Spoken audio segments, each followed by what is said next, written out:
नमस्कार और the deep dive में आपका स्वागत है।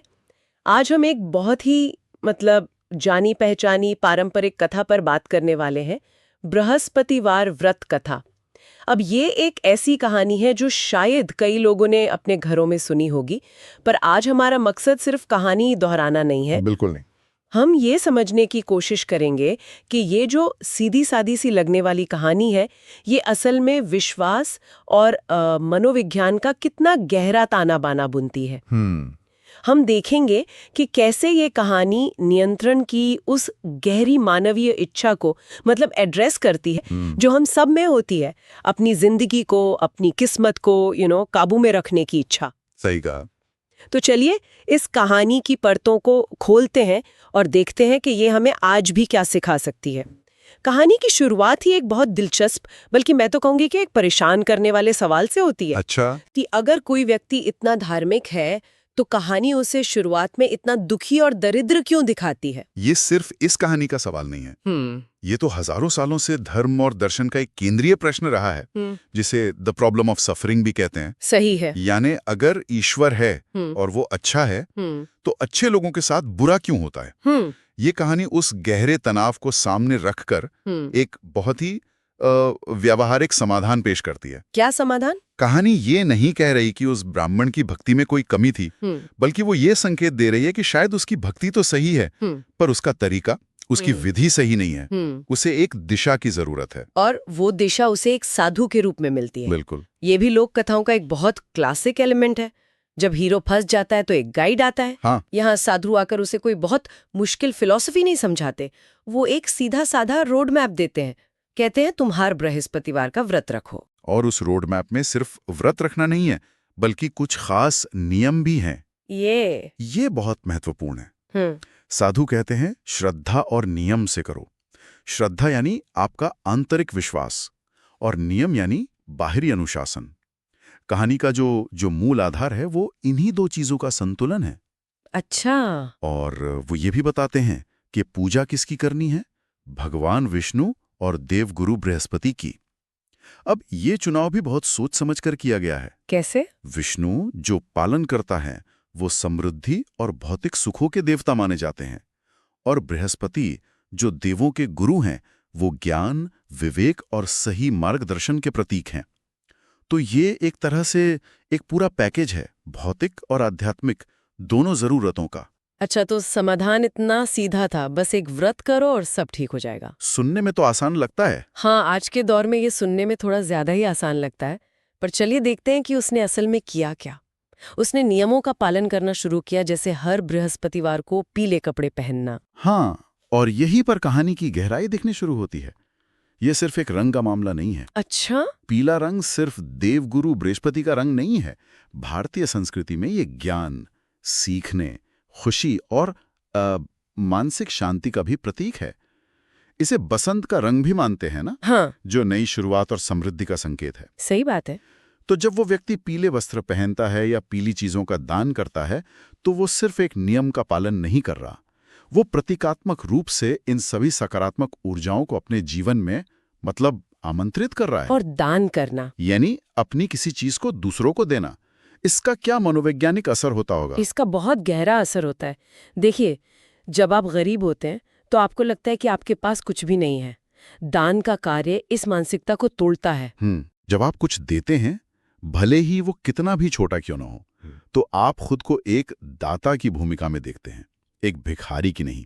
ये आपकी अभाव की मानसिकता को समृद्धि की मानसिकता में बदलने का एक बहुत शक्तिशाली तरीका है। ये तो बहुत दिलचस्प नुक्ता है। बिल्कुल। ये आपको एहसास कराता है कि आपके पास भी देने के लिए कुछ है। और एक और नियम था कथा सुनना। ये मुझे हमेशा से आकर्षित करता है।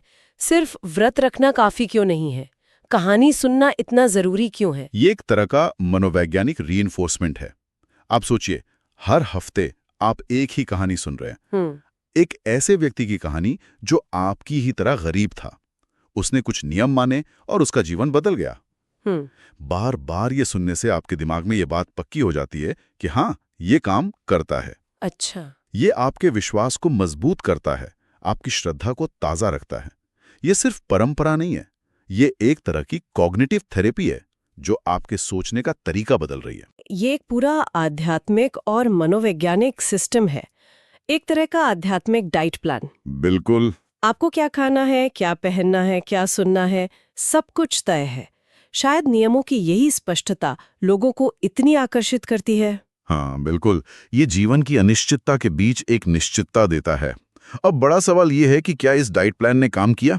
और कहानी के मुताबिक इसका असर न सिर्फ हुआ बल्कि बहुत जबरदस्त तरीके से हुआ। हाँ, असर तो जैसे किसी चमत्कार की तरह हुआ। घर में धन धान्य आ गया, सुख शांति बढ़ गई, सारी परेशानियां मतलब खत्म हो गईं। हाँ, कहानी यहाँ पर एक बहुत ही सीधा कारण और प्रभाव का रिश्ता दिखाती है। नियम का पालन करो और तुम्हें इनाम मिलेगा। इसमें कोई लाग लपेट नहीं है, कोई कंफ्यूजन नहीं है। और यही बात इन कथाओं को इतनी शक्तिशाली बनाती हैं। ये एक आश्वासन देती हैं कि अगर आप सही प्रक्रिया का पालन करते हैं तो नतीजा मिलना तय है। सही है। ये जीवन की अराजकता के बीच एक तरह का नियंत्रण और पूर्वानुमान देती है। ये आपको महसूस कराती है कि आप अपनी किस्मत के ड्राइवर सीट पर हैं, न कि सिर्फ एक यात्री। बिल्कुल, लेकिन जाहिर है कोई भी अच्छी कहानी इतनी सीधी लाइन में नहीं चलती। जहां सफलता होती है वहां एक ठोकर भी आती है। और कहानी के इस हिस्से में एक बड़ा मोड़ आता है जहां सब कुछ बदल जाता है। हाँ, ब्राह्मण की पत्नी की अनजाने में हुई भूल। ये हिस्सा कहानी का सबसे दिलचस्प हिस्सा हो सकता है। क्यों? क्योंकि यहाँ कहानी ये नहीं कहती कि पत्नी ने जानबूझकर या किसी बुरे इरादे से व्रत तोड़ा। ऐसा अनजाने में हो जाता है। और इसका नतीजा तुरंत दिखता है। घर में फिर से वही पुरानी गरीबी और अशांति लौटने लगती है। ये मुझे थोड़ा कठोर लगता है। मतलब गलती अनजाने में हुई, फिर भी सजा उतनी ही बड़ी। इससे नियम और कर्म के सिद्धांत के बारे में क्या पता चलता है? क्या इसका मतलब यह है कि आपकी मंशा से ज्यादा महत्वपूर्ण प्रक्रिया है? ये एक बहुत बड़ा दार्शनिक सवाल है। इस कहानी के नजरिए से देखें तो हाँ। अच्छा। ये कहता है कि सिस्टम या नियम सर्वोपरि है। आप आग में अनजाने में हाथ डालें या जानबूझकर, हाथ तो जलेगा ही, है ना? सही बात है। ये कहानी कर्म को एक प्राकृतिक नियम की तरह देखती है, एक नैतिक जज की तरह नहीं। नियम टूटा तो उसका परिणाम आएगा, चाहे आपकी मंशा कुछ भी रही हो। ये अनुष्ठान की अखंडता और निरंतरता पर बहुत ज्यादा जोर देता है। एक छोटी सी चूक भी पूरे संतुलन को बिगाड़ सकती है। और ब्राह्मण का रिएक्शन देखिए, उसे तुरंत समझ आ जाता है कि ये व्रत टूटने का ही नतीजा है। वो किसी और कारण को नहीं खोजता, किसी और को दोष नहीं देता। सही कहा। उसे अपने कर्म और उसके फल का संबंध शीशे की तरह साफ दिखता है। ये कहानी के आंतरिक तर्क को और मजबूत करता है। अगर व्रत करने से समृद्धि आई तो व्रत टूटने से ही वो वापस जाएगी। ये पात्रों के विश्वास को और भी पुख्ता करता है कि उनकी भलाई पूरी तरह से इस अनुष्ठान के सही पालन पर निर्भर है। लेकिन यहाँ एक और सकारात्मक संदेश छिपा है। वो क्या? वो ये कि सुधार संभव है। कहानी यहाँ खत्म नहीं होती कि सब बर्बाद हो गया। ब्राह्मण और उसकी पत्नी अपनी गलती पर शोक नहीं मनाते रहते, नहीं, बल्कि उसे सुधारते हैं। बिल्कुल। वो मिलकर दोबारा पूरे नियम और श्रद्धा से व्रत करना शुरू करते हैं। ये प्रायश्चित और वापसी की अवधारणा को सामने लाता है। गलती हुई, उसे पहचाना गया और उसे ठीक करने के लिए फिर से सही रास्ते पर चला गया। ये उम्मीद भरा संदेश देता है कि वापसी हमेशा संभव है, बस आपको सिस्टम में लौटना होगा। और अंत में उनकी जिंदगी फिर से सुख और समृद्धि से भर जाती है। कहानी एक पूरा चक्र पूरा करती है: समस्या, समाधान, चूक और फिर सुधार। सही। इसके बाद कहानी का सार एक लाइन में बताया गया है: सच्ची श्रद्धा और नियम से किया गया व्रत अवश्य फल देता है। ये पूरी कहानी का निचोड़ है। और जैसा हमने पहले भी बात की थी, ये 2 स्तंभों पर टिका है। सच्ची श्रद्धा, जो आपकी आंतरिक स्थिति है, आपका विश्वास, और नियम, जो आपकी बाहरी क्रिया है, आपका अनुशासन। कहानी के अनुसार जब ये दोनों मिलते हैं तभी मनचाहा फल मिलता है। इसके अलावा ये भी बताया गया है कि ये व्रत किन खास इच्छाओं की पूर्ति के लिए किया जाता है। ये सिर्फ सामान्य खुशहाली के लिए नहीं है, बल्कि इसके लक्ष्य बहुत साफ है। हाँ, और ये हमें बताता है कि उस समाज के लिए या उन लोगों के लिए कौन सी चीजें सबसे ज्यादा मायने रखती थीं जो इस व्रत का पालन करते हैं। ये एक तरह का सामाजिक आईना है। इसमें 4 चीजों का जिक्र है: धन, विवाह सुख, संतान सुख और गुरु कृपा। अगर हम सोचें तो ये आज भी उतनी ही प्रासंगिक है। ये वो बुनियादी मानवीय आकांक्षाएं हैं जिनके लिए लोग आज भी संघर्ष करते हैं। बिल्कुल। आर्थिक स्थिरता, एक खुशहाल पारिवारिक जीवन, अपनी पीढ़ी को आगे बढ़ाना और जीवन में सही मार्गदर्शन, ये जीवन के 4 स्तंभों की तरह हैं। और अगर हम इसे फिर से उन देवताओं से जोड़ें जिनकी पूजा हो रही है, तस्वीर और भी साफ हो जाती है। बिल्कुल। हाँ, भगवान विष्णु धन, परिवार और भौतिक सुख की प्रदाता हैं। देवगुरु बृहस्पति, जैसा कि नाम से ही जाहिर है, गुरु हैं। सही है। जो ज्ञान, विवेक और सही रास्ता दिखाते हैं। तो गुरु कृपा की इच्छा सीधे तौर पर उनसे जुड़ी है।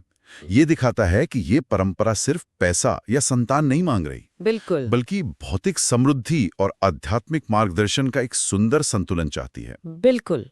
तो इस पूरी चर्चा से ये तो साफ है कि ये सिर्फ एक ब्राह्मण की कहानी नहीं है। ये असल में विश्वास, नियम और आशा की एक पूरी रूपरेखा है। हाँ, जीवन को जीने का एक तरीका बताती है। बिल्कुल। ये कथा बताती है कि कैसे एक संरचित अभ्यास यानी एक रिचुअल या व्रत जीवन की अनिश्चितताओं से लड़ने का एक तरीका हो सकता है। इसमें क्रियाएं हैं, प्रतीक है और एक साफ लक्ष्य है जो इसे मानने वालों को एक उद्देश्य और दिशा देता है।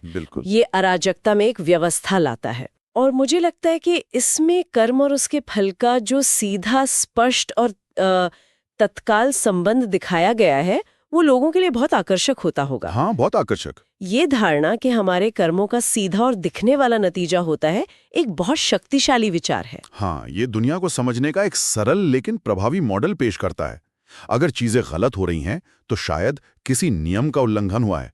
अगर आप नियमों का पालन करते हैं तो चीजें सही होंगी। ये एक तरह से जीवन को मैनेजेबल बना देता है। बिल्कुल, ये जटिल दुनिया को सरल बना देता है। और शायद इसी सरलता और नियंत्रण के एहसास की हमें सबसे ज्यादा जरूरत होती है, खासकर जब बाहरी दुनिया हमारे काबू से बाहर लग रही हो। बिल्कुल। और ये हमें एक बहुत ही दिलचस्प सवाल पर सोचने के लिए छोड़ देता है। क्या इस तरह की कथाएं और उनसे जुड़े नियम अनुष्ठान आज के आधुनिक जीवन के तनाव, अनिश्चितता और जटिलताओं के बीच व्यक्ति को नियंत्रण और मनोवैज्ञानिक स्थिरता का एक एहसास प्रदान करते हैं?